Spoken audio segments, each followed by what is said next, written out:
ലോകം കണ്ട വലിയ വലിയ മനുഷ്യരൊക്കെ ഉണ്ടല്ലോ, ഏതെങ്കിലും തരത്തിൽ വളരെ പ്രിയപ്പെട്ട ചിലരെ നഷ്ടപ്പെട്ട ആളുകളാണ്. ഹബീബായ റസൂലിനെ കുറിച്ച് ആലോചിച്ച് നോക്കൂ നിങ്ങൾ. സ്വല്ലല്ലാഹു അലൈഹി വസല്ലം. വാപ്പയെ കണ്ടിട്ടില്ലാത്ത കുട്ടിയാണ്. ചെറിയ ദുഃഖമാണത്. അവർക്ക് എന്തുകൊണ്ടാണ് ഈ മനുഷ്യന്മാരുടെ ദുഃഖമൊക്കെ മനസ്സിലായതെന്നറിയോ?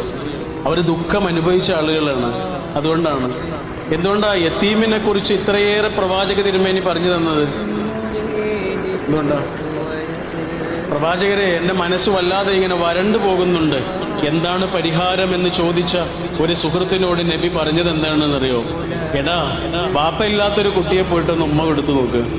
ആ കുട്ടിയെ പോയിട്ടൊന്ന് തലോടി നോക്ക് നീ. അപ്പൊ നിനക്ക് മനസ്സിലാവും.